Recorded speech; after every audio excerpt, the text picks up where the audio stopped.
Alright guys, I know you guys all want to go to bed, so let me just quickly, let's make this really quick. And these have to become a lot quicker because they take forever to do. I know they're helpful, but it is becoming difficult, I think, for all of us. So, we're looking at George McClellan, we've heard a lot about, and Ulysses S. Grant, General-in-Chief, future president, and so on and so forth.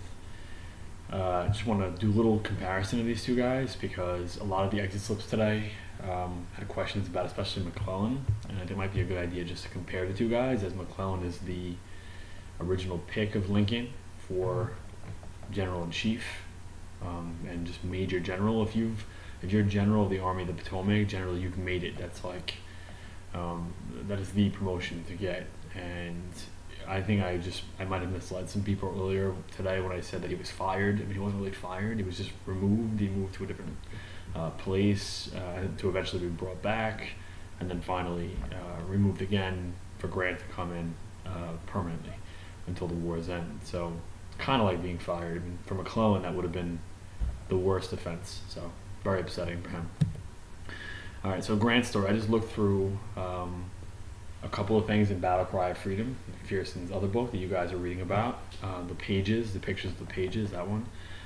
If you read with me, it says, in an effort to create a diversion for other Union forces, it's just a very short story about Grant while in Missouri. Because remember, Grant originally fought in the Western theaters where he was almost the entire war until the very, very end when Lincoln promoted him. Okay, after the second time he removed McClellan.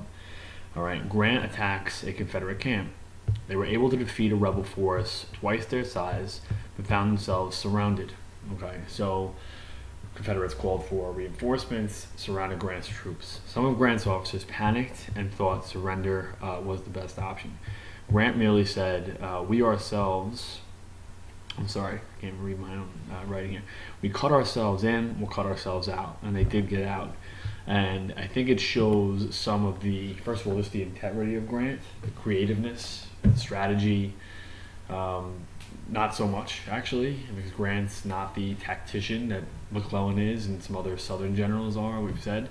But definitely says about Grant that he is determined, that he is willing to take risks, that he's courageous, and he's willing to take action, which is what you're not seeing from McClellan in this statement. So if you read with me again, McClellan anticipated either the capture of Richmond before the Confederates could get there or a battle on the field of McClellan's choice where his men would not have to assault enemy trenches.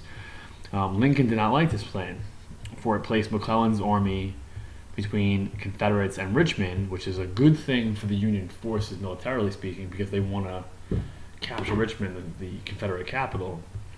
It also left the Confederates in between McClellan and Washington. So while you're in between Confederates and Richmond, where you can capture Richmond, you're basically leaving Washington, D.C. wide open. So Lincoln did not share the suspicion at this point that McClellan, as a Democrat, was what they call soft on the rebels. And actually that's a phrase we'll use later when discussing communism, whether or not we're soft on communism or not. That's a big no-no. But at this point, soft on the rebels. In fact, in other words, he's not as tough on the rebels as somebody like Grant is, or as Lincoln would like him to be, and did not really want to smash them, as McPherson, again, this is from McPherson's book. So Lincoln believed in attacking the enemy's army rather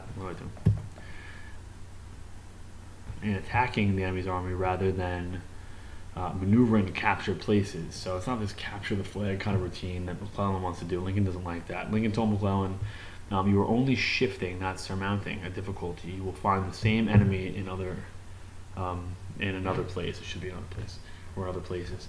So I think it shows some of Lincoln's frustration, okay, but also the idea that McClellan's not using his army.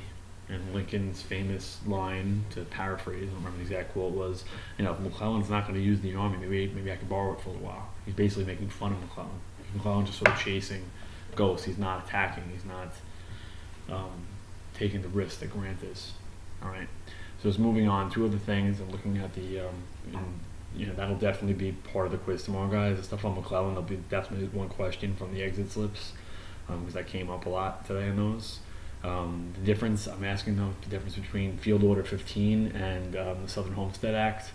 I'm not going to give you it all, but I want you to look at that area too for the quiz tomorrow. But definitely take a look at what I put here. I just looked at PBS.com and they had a good just synopsis that hopefully you're reading right now as I'm speaking about it, about Field Order 15 and what it meant and how it was really a temporary thing. And that's really what you want to come away with from this, is that Sherman has a trail of freedmen following him as he cuts his path towards the sea. Sherman's march to the sea just destroys the South, obliterates it, everything in his path. And as he's doing this, these former slaves are following him, men, women, and children. And as they do that, he needs a place, he needs something to do with these people. He needs to do something. So his Field Order 15 is a temporary military decision, okay, that he makes to house slaves, to give them property, right, 40 acres, and so on and so forth, to make that a reality for them.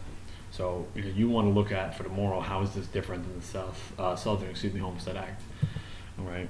So, and again, that's the question I'm asking right now, and I will most likely ask you tomorrow. So, just an image of a sharecropper.